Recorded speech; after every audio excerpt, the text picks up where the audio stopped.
Yo, Cycling Chef, magandang araw sa inyong lahat. Welcome back to my vlog. Gravelton Gravel Race, it's right around the corner, October 22, 2023. Alam ko po na lahat ng mga participants ay handang-handa na sa karerang ito. This is going to be the last major gravel race in the Philippines this year. So ang mga gravelers at ang mga participants nagruruta at nag-iensayo. And for the last time, ako man, kasama ko ang Factor Philippines, CF Cycling Performance, sila Sir Rex Tan, Kurt Villamil, as well as Pedaline PH, Cedric Agiwa, at ang iba pa naming mga kasama na Factor Boys, muli namin iikutin yung mga gravel section dito sa Gravelton.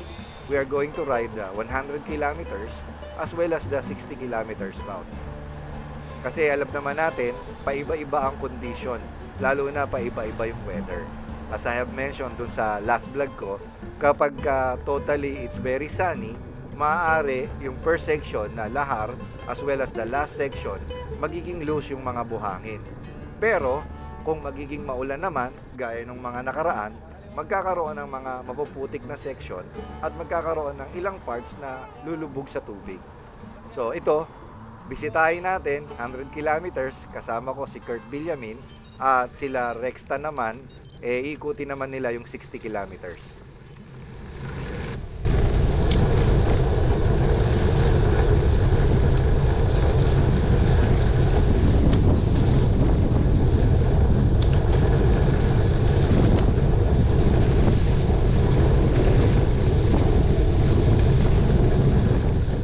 Ito inaasahan ko na yung first section medyo hindi siya loose kasi umulan bago yung ride namin na to.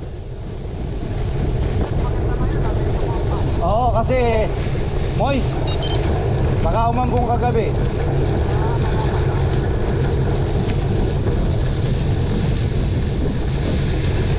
Nung kami ni Leonard,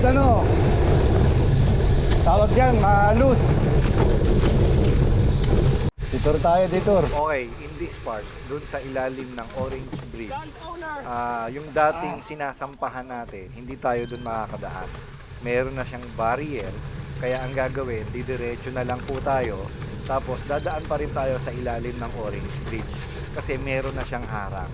Nung pumunta kami dito, medyo sinundan pa rin namin yung dating ruta, kaso wala kang dadaanan kasi nahukay na siya. So bumalik kami dito sa part na to, kaya lalabas sa araw ng karera, ewan ko lang kung ganito pa rin yung condition, didire-diretsuhin na lang natin.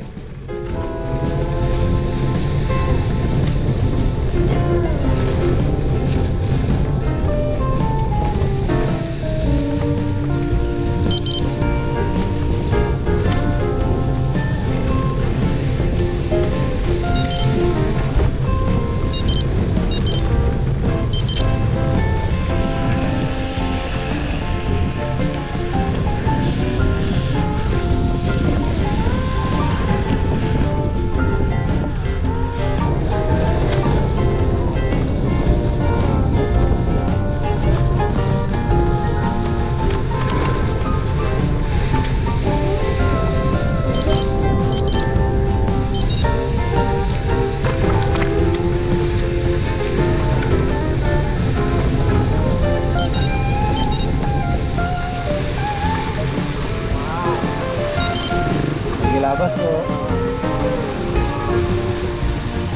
Pakilabas ko ay.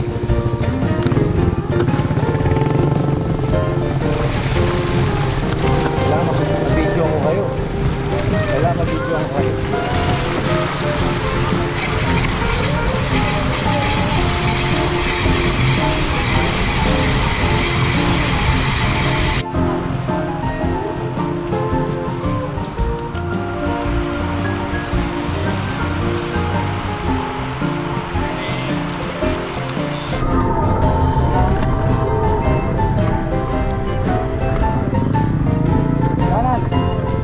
Kanan sa ako ba?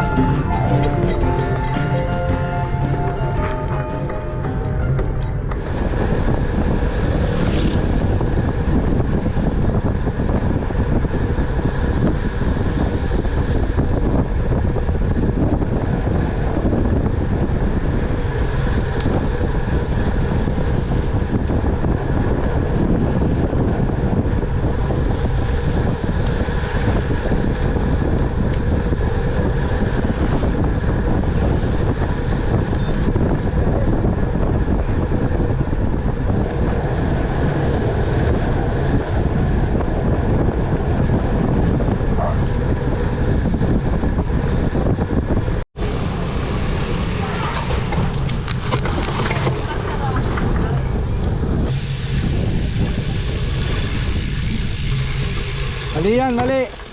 Dito. Dito. Dito sa part na to, medyo nakakalito kasi nagsasaka-sanga yung mga daan. Kaya nga, we're encouraging na talagang dapat merong kayong GPS by computer. O minsan, yung GPS by computer na di-delay. Pero syempre, the organizer will put some markings and marshals para sa mga participants na hindi naman tayo magkalito-lito.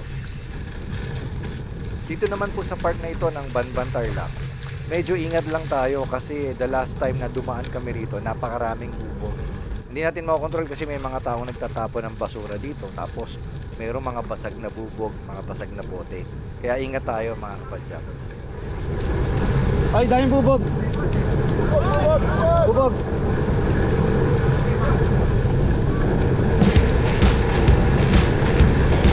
Pangarap ko mapunta sa video nyo eh. Ganun ba? Meron ka nang kuha kanina.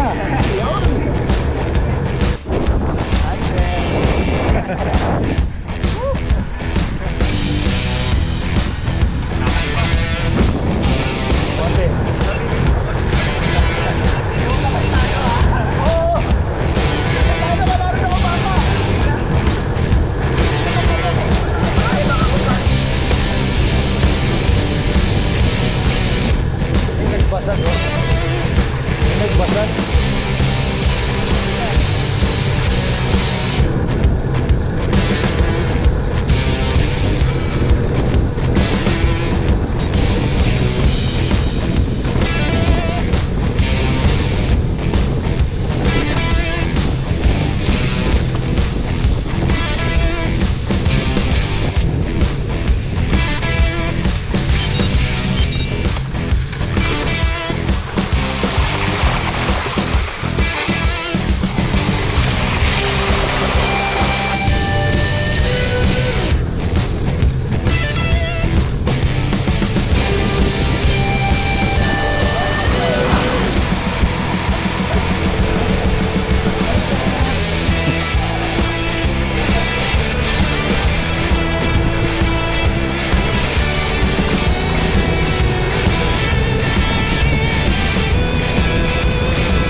Bali sa part na to, kaming dalawa na lang ni Tito Kurt magkasama.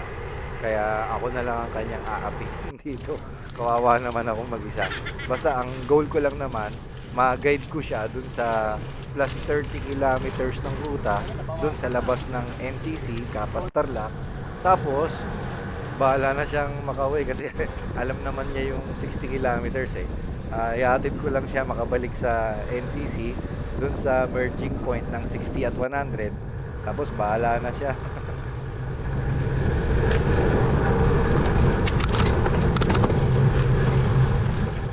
Itong part na to, may video naman ako dito eh. Bali hindi ko na siya madidetalye kasi talagang hindi na ako makapindot ng camera dun sa kasama ko. Bali tina-timing ko na lang. Basta meron akong video rito, bisitahin nyo yung 100 kilometers Gravelton. Bali, the purpose of this ride, may ruta nga namin at pabisita lang namin kung ano yung kondisyon nung 100 kilometers dun sa araw na to after ng ilang mga days na nag-uulan. So treat the worst of times just like a test. If only I could go back in time, I'd tell myself that everything will end up alright. Just push yourself, test yourself, figure out what you like. Find your limits, don't be rigid, always work towards a prime. Surround yourself with open minds, people can change your life. A few friends with intent can help you feel alive. Find a passion, take some action, and with a little time, just be patient, make a statement, try to enjoy your life. They'll try to kick you while you're down. They wanna rise up while you drown. They wanna fill your head with doubt. They're silently scared that you'll figure it out. I'll make it look like I'm losing, won't bother hiding my bruises. And when they finally think you're wounded, then it's your chance to be ruthless.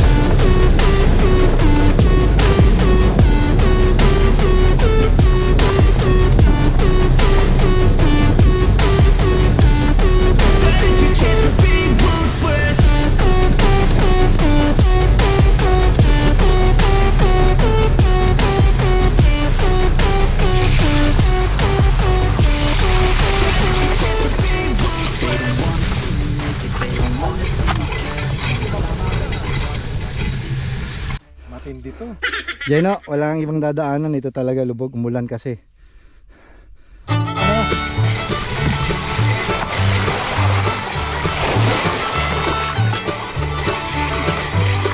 Tigas naman pala yung gitna.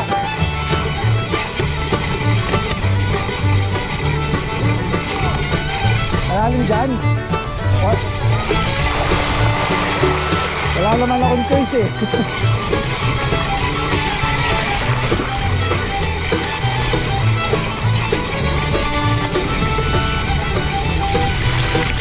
Okay na.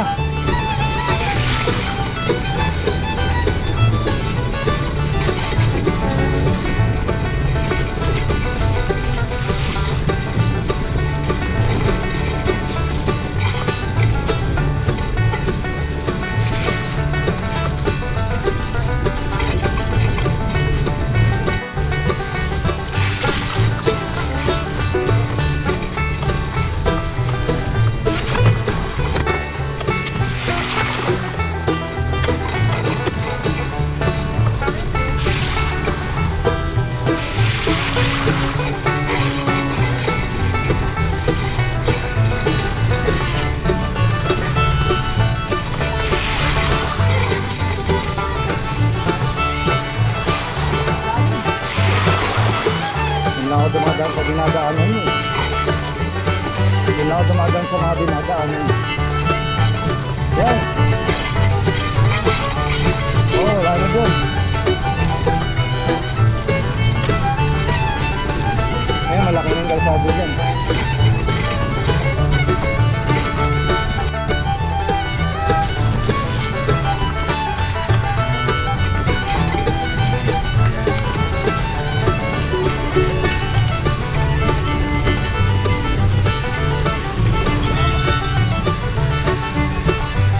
Ito yung verde.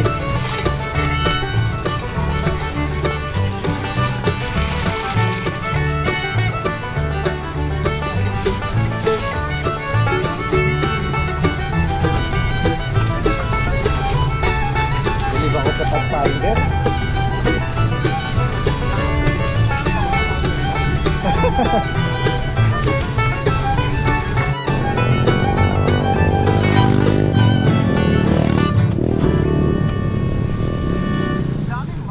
Ayun, as expected, kung compact at madaling padyakan yung sa first section o yung lahar section ng gravel race na ito, eh makaka-experience talaga tayo ng mga basa at muddy section, lalong-lalo na dun sa 100 kilometers na ruta. So, ayan, ang inaasahan natin, magkakaroon tayo ng mga ganyang part. Kapag ka medyo basa yung first section, kung umulan nung araw ng karera or before the race, medyo, hindi pala medyo, maputik talaga yung part na yon at mayroong malalalim na tubig.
Ayun, kanina pa ako pinapakalas ni Kurt.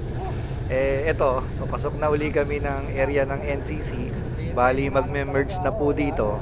After nung dumaan kami dun sa tunnel, magme-merge na po yung 100 kilometers saka 60 kilometers. At pagdating dito, bahala na siya sa buhay niya. Ito na yun. Yan na yun, yung road papuntang tunnel.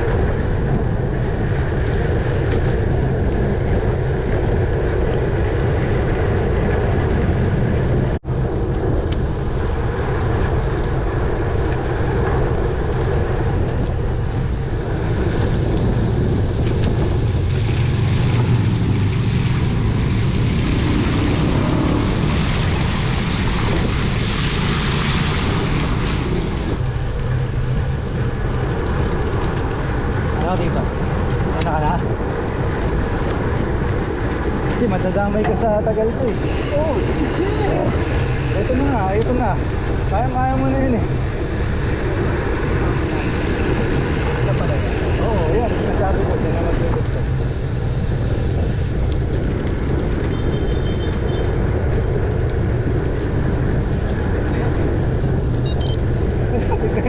Puro ako na yan eh. Lalo ako magtatagal. Yung inaalala ko.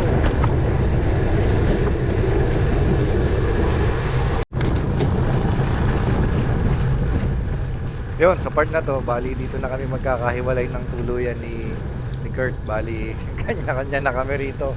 Kanya-kanya ng diskarte.